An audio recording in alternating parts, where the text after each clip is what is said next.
I fell in love with a single mother of 3, but her kids hates me so much. I wasn't looking for love that day. I was only trying to escape my lonely apartment, the silence that felt like it was swallowing me whole. But then I saw her, Clara, standing in the community center lobby, her hair messy from chasing her kids, her hands full of bags and still, smiling like she carried the sun inside her. I don't know what possessed me, maybe desperation, maybe hope, but I helped her carry those bags, and when she thanked me, something inside me cracked open. Her kids stared at me like I'd invaded their territory. The oldest looked straight through me, the middle girl rolled her eyes, and the youngest clung to her leg like I was a threat. I laughed it off. Kids take time, I told myself. But even then, before I knew anything, I felt something cold pass between us. A warning I ignored. A shadow I walked into willingly. Because Clara felt like a chance at the family I'd never truly had. Our first few weeks together were beautiful, almost too beautiful. Clara was gentle, soft-spoken, and endlessly grateful for the smallest gestures. She cooked for me, asked about my day, and somehow remembered every detail I shared. No one had ever done that for me. But her kids, they made me feel like an outsider in a home I desperately wanted to belong to. The oldest ignored me completely, borderline hostile, always watching. The middle child kept accidentally spilling things on me or breaking things near me. And the youngest, he'd cry whenever I walked into a room. Clara said they were adjusting, but small incidents kept piling up. My keys disappeared. My jacket ended up in the trash. My phone went missing for a whole day until the eldest casually found it under the couch. I tried to bond with them. I tried everything. Jokes, games, gifts, patience. Nothing worked. Instead, I felt the tension tightening, slowly wrapping around my throat. But I loved their mother, so I stayed. It happened 2 months in. Clara called me, her voice trembling. "Why would you yell at my youngest like that? He's terrified." I froze. I hadn't even seen the kid that morning. She repeated her son's exact words crafted to sound believable, rehearsed even.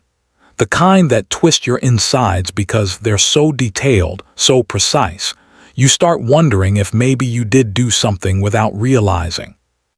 But I knew I didn't. Still, Clara's doubt carved itself into me. She apologized later, saying maybe the kids misinterpreted something. But the damage was done. The children saw the crack, and they tore it open. Little things became evidence of my supposed temper. Their whispers grew bolder. Clara's glances lasted longer, and every time something went wrong somehow, some way, I was at the center of it. I told myself to be patient. I told myself love was worth the bruises on my heart. But their lies were only beginning. The breaking point came at a neighborhood gathering Clara insisted we attend. I wanted to make a good impression, show her kids that I cared enough to stay, even when they pushed me away. But halfway through the evening, Clara confronted me in front of 6 of her friends, because the oldest told her I'd forbidden him from speaking to me. Forbidden. As if I had the right to command anything in that house. Clara's voice cracked with disappointment, and her friends stared at me like I was some controlling monster. My face burned. My hands shook.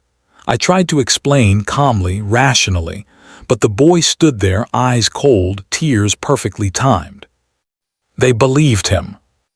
Everyone did.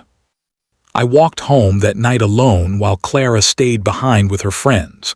The darkness felt heavier than usual, pressing against my ribs. That's when I realized something cruel. The kids didn't just dislike me. They wanted me gone. I stopped being naive after that night. No more blind trust. No more hopping they'd warm up to me. Instead, I started writing everything down. Every incident, every lie, every manipulation. Not because I wanted revenge, but because I knew Clara loved her children too much to see the truth unless I could prove it. I recorded whispered conversations, quiet giggles after sabotaging something, even small smirks when Clara scolded me for things I didn't do. I felt sick doing it, like a spy in a home I desperately wanted to belong to. But what choice did I have? I began noticing patterns, the timing of their lies, how they coordinated stories, how the oldest coached the younger ones so their narratives aligned.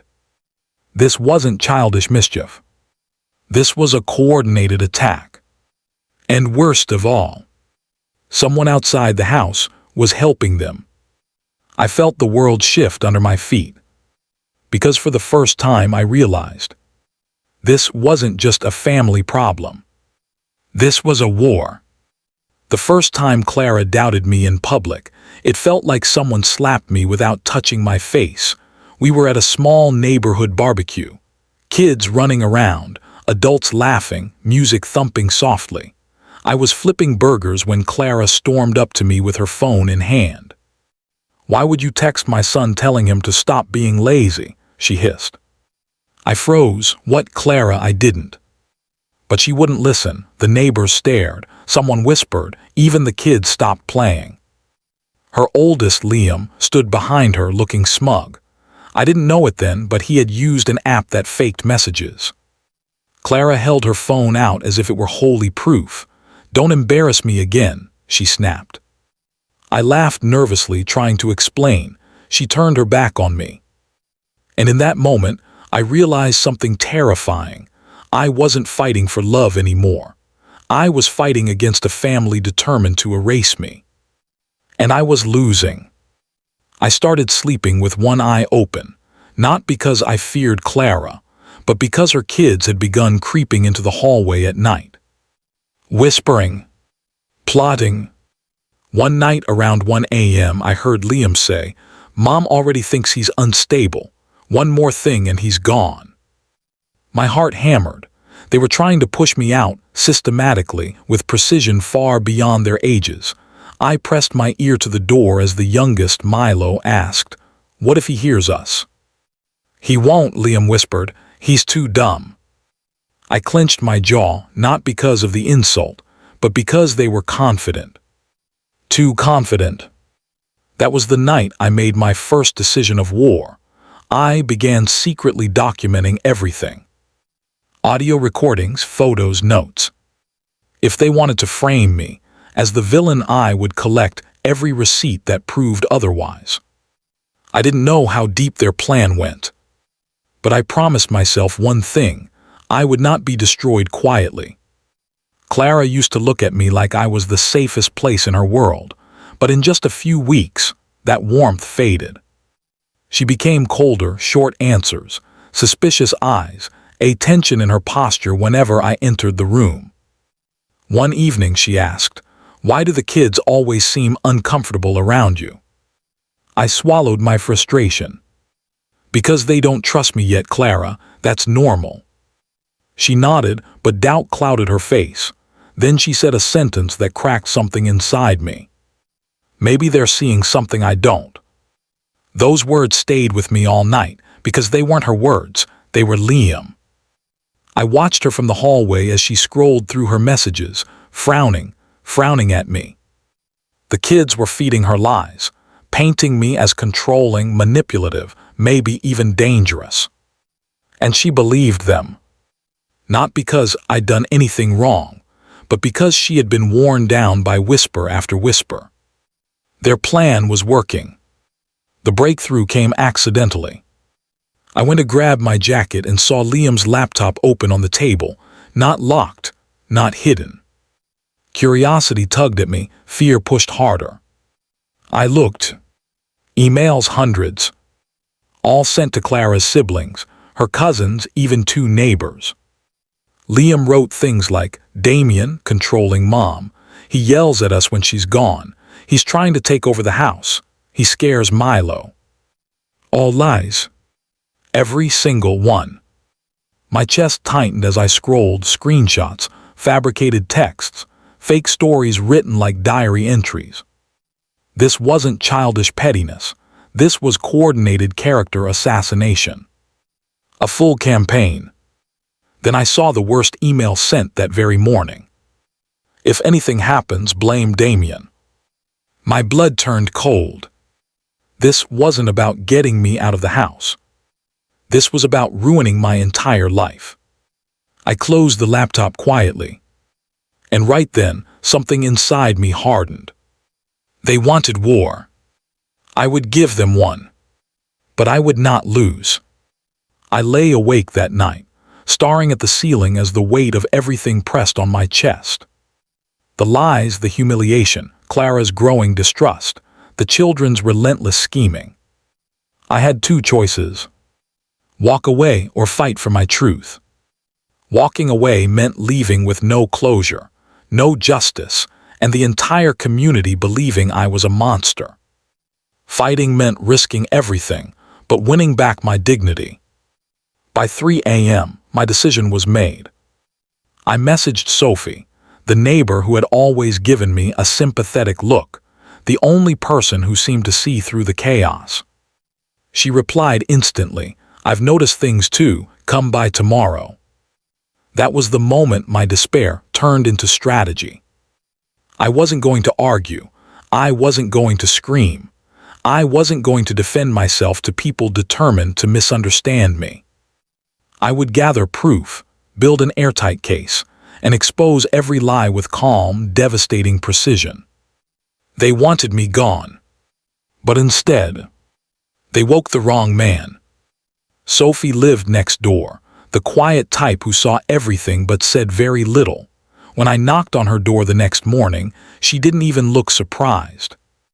"I knew you'd come eventually," she said. Inside her home, she made tea and then lowered her voice. "Damien, those kids aren't innocent. I've seen how they act when Clara isn't around." My heart raced. "You've seen things." She nodded. She told me about the whispers she overheard through open windows, the way Liam intentionally exaggerated bruises from rough play with friends, the way the middle child, Ava, told neighbors I locked myself in rooms to plot. What? I almost laughed. But Sophie wasn't done. She took out her phone and played a video, Ava and Liam rehearsing a lie, word for word, facial expressions and all. I felt sick. Sophie touched my arm gently. "Damien, you're not crazy. They want you gone." That was the first moment in weeks I felt sane again. And it fueled me. Once I had Sophie on my side, everything changed. I switched from being reactive to strategic. I bought small, legal security cameras, tiny ones disguised as chargers and pens. I placed them in common areas: the kitchen, the living room, the hallway. Not to catch the kids misbehaving. No, I needed proof of intent. I needed their voices, their plans, their manipulation. The first recording I captured made my stomach churn. Liam whispered, "Mom is almost convinced he's dangerous. Just one more thing." Ava replied, "Then he'll leave forever and she'll give us the trip money." Trip money, this was about money. Then Milo, the youngest, said softly, "But Damien is nice." Ava snapped at him, "Shut up. Uncle Daniel said we get more if Mom doesn't marry him." There it was, the uncle. The motive. The puppeteer behind the curtain. I saved the video twice, just in case. This wasn't just a family misunderstanding. This was a setup. And I was done playing nice. The shift started small. Clara walked into the room as Liam said, "Mom, Damien took my tablet." But this time she paused. Her eyes flicked to the counter where the tablet sat in plain sight, her brows knit together.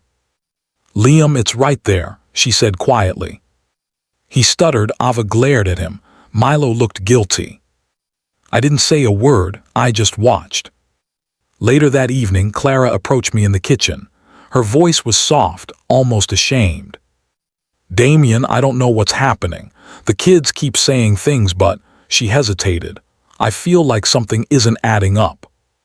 For the first time in weeks, she looked at me, really looked at me, as if she were searching for the truth inside my eyes.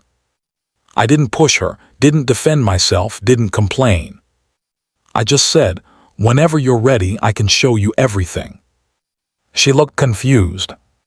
But I could see it, a crack forming in the wall of lies her children built. And I planned to break it wide open. I finally understood the real enemy the day I overheard Ava talking on speakerphone. She whispered, "Uncle Daniel, Mom almost believes it all. What do we do next?" His voice was low, gravelly, and full of impatience. "Push harder. She can't marry him. If she does, he becomes part of the estate. The estate, the inheritance. Money." Everything suddenly made sense. The fear, the lies, the hostility. Clara's late mother had left a sizable trust meant for Clara and her kids.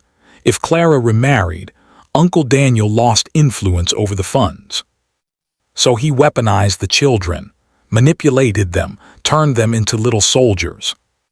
I recorded the entire call, every word. My hands shook as I replayed it. This wasn't just family drama anymore. This was fraud, intentional defamation, emotional warfare. And the worst part, Clara had no idea her own brother was orchestrating all of it. I knew then what I had to do. Not for revenge but for truth. The exposure had to be public, undeniable, and devastating. I needed the perfect moment, a setting where no one could run, lie, or twist the story. So I told Clara, "Let's have a family dinner. Everyone, the kids, your siblings, a few neighbors." She hesitated, but eventually agreed. That night, I prepared like a general planning a final strike. I edited every video, every audio recording, every email screenshot. I didn't alter anything. I just arranged it all chronologically. A timeline of betrayal. I labeled everything clearly, the plan, the lies, the motive. Then I transferred it all onto a USB drive. Clara watched me silently from the doorway. "What is that for?" I took a deep breath. "For clarity," I answered. She didn't understand yet, but she would. When I sent out the dinner invitations, I worded them carefully. "Let's clear the air. One final conversation for the family." Everyone accepted. Of course they did. None of them knew that the truth was coming. And it was going to hit like a tidal wave. The night of the dinner felt like stepping onto a battlefield. Clara dressed up, trying to make everything look normal, but her hands shook when she set the table. The kids were unusually quiet, suspiciously quiet, eyes darting between me and the front door. Uncle Daniel arrived first. He greeted me with that smug, oily smile that made my skin crawl. "I hear you wanted this gathering," he said, voice dripping with false politeness.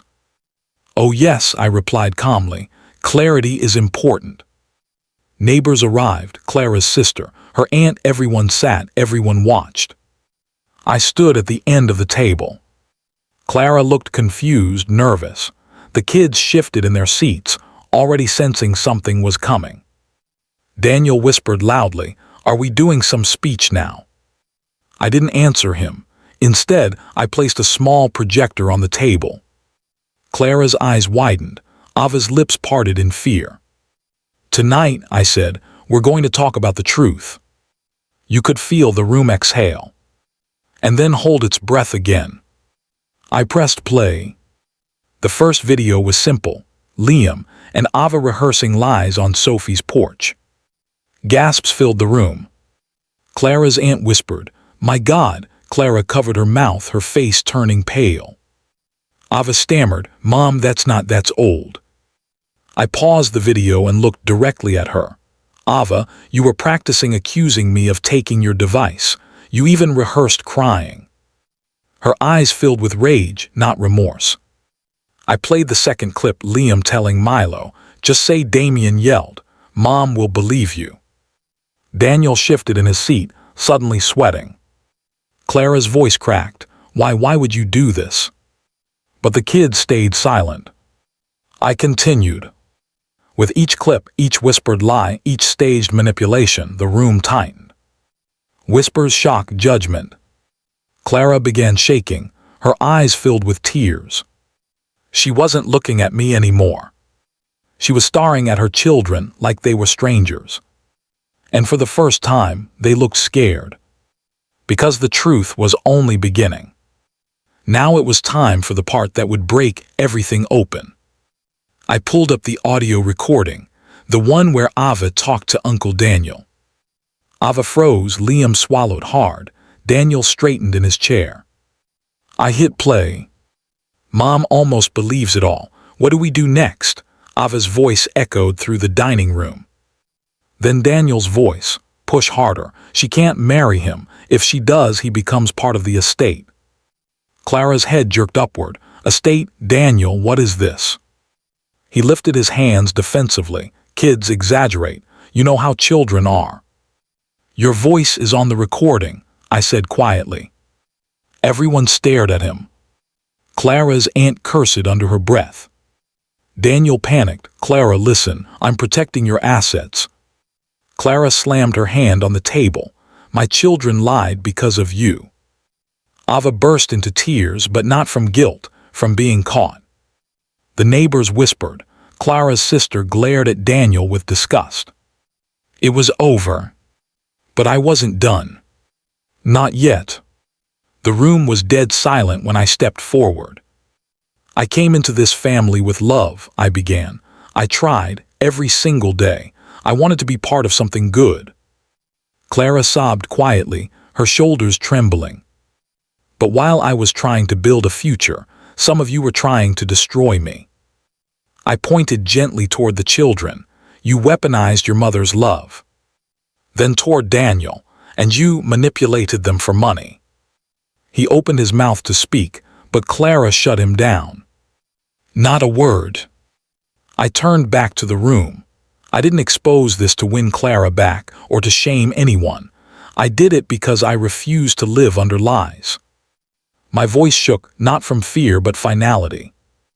I cared for you, I protected you, I defended you even when you hurt me. I took a slow breath. But tonight I'm choosing myself. Clara sobbed harder. Ava stared down, humiliated. Daniel was ghost pale. And me. I finally stood tall. I picked up my jacket calmly. No yelling, no dramatic gestures, just a quiet, confident departure. Clara rushed toward me. Damien, please, I didn't know. I believed them, I'm so. It's okay, I whispered, but I need to walk away. Her tears soaked into my shirt as she clung to me, begging for forgiveness. But forgiveness wasn't the problem. Trust was. I need peace, I said. Ava whispered, Damien, I'm sorry, but her apology sounded thin, forced. Liam hid behind his hands. Milo cried softly, the only one who seemed genuinely remorseful. Daniel slipped out the back door like a coward. I stepped outside to the quiet night air. My heartbeat slowed, my mind cleared. For the first time in a long time, I felt free. As I walked away, Clara called after me, voice trembling. Will you ever come back? I didn't turn around. I'll come back for the truth, I said, but not for the pain. And then I left. The days following the dinner were strangely quiet. I expected anger or threats or excuses, but instead there was nothing. Clara didn't call for 2 days. The kids stayed invisible. The family avoided social media entirely. The silence felt like the world was resetting. Then Sophie knocked on my door. You did the right thing, she said. Everyone in the neighborhood is talking, but they're talking about them, not you. For once, I wasn't the villain of the neighborhood rumors. Sophie told me Clara's oldest, Ava, had been forced into therapy. Liam was grounded indefinitely. Milo kept asking if I hated him. That part hurt more than I expected. As for Daniel, he vanished. The family lawyer was already looking into the estate conversations. Meanwhile, I focused on rebuilding my life, exercising, reading, journaling, breathing again. Yet every night, I replayed Clara's shaking voice. Will you ever come back? I didn't know the answer, not yet. But the story wasn't over. Not for any of us. On the third evening, I found an envelope at my door. Clara's handwriting. My pulse quickened as I opened it. Inside was a long, trembling apology, not polished, not defensive, just raw honesty. She confessed she had leaned on her children emotionally, unintentionally giving them power they weren't mature enough to handle. She admitted she'd ignored obvious red flags because she was terrified of losing control again, terrified of being abandoned. And then she wrote something I didn't expect. You didn't just expose the kids, you exposed the way I failed as a parent. That line hurt, but it was real. At the bottom of the letter she wrote, I love you, but I understand if you never trust me again. If you want to talk, come Sunday at 6. If you don't come, I'll accept it. I folded the letter slowly, hands trembling. For the first time since leaving her house, I felt my heart soften. Just a little. Sunday came faster than I expected. I stood at Clara's door with no plan except honesty. When Milo answered, he immediately hugged me tight, desperate. I'm sorry, he whispered. I didn't want to lie. Ava told me to. I was scared. I believed him. Ava and Liam stood in the living room, stiff and guilty. Their faces were pale, eyes swollen. Clara stepped forward. They have something to say. Ava looked up with red eyes. I was horrible to you because I thought you would take Mom away, and Daniel promised us stuff, things we wanted. I'm sorry. Liam nodded, voice cracking. I just followed her. I didn't know it would get so bad. Their apologies weren't perfect, but they were real. For the first time, I didn't feel anger, just sadness and a strange, fragile hope. Clara watched me with trembling eyes. This isn't about getting you back, she whispered. This is about taking responsibility. I exhaled.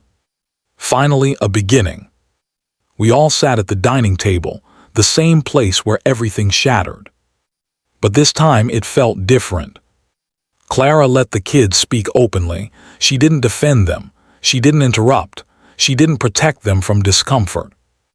They owned their lies, their manipulation, their fear.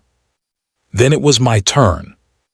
I forgive you, I said softly, but forgiveness isn't the same as trust. Their eyes lowered, even Clara's. I need boundaries, I continued. I won't move in, I won't rush, and I won't stay if disrespect becomes normal again. Clara nodded, tears slipping down her cheeks. I agree, and I'm getting help for me and for them. It wasn't a reconciliation. It was a reset. A slow rebuild. As I stood to leave, Ava whispered, Can we earn your trust back? Maybe, I said gently, but it has to be real. Walking out for the first time, I didn't feel broken. I felt in control. Months passed. Therapy changed the household. The kids grew calmer, more respectful. Clara grew stronger, not desperate, not defensive, just accountable. And me. I healed too. When Clara finally sat with me on a quiet afternoon and asked, Damien, do you still want us? I didn't feel fear or pressure. Only clarity. Yes, I said, but not the old version of us. She smiled softly. I don't want that version either. Later that evening, the kids came to see me. Ava handed me a small wooden box. Inside was a keychain. Thank you for not giving up on the truth. Liam asked if I'd stay for dinner. Milo hugged me like he used to. And for the first time, the house felt warm. Not perfect, not magical, but real. As I walked out that night, I whispered to myself, I didn't fall in love with a perfect family. I fell in love with a broken one, and somehow we healed together. And that was my freedom.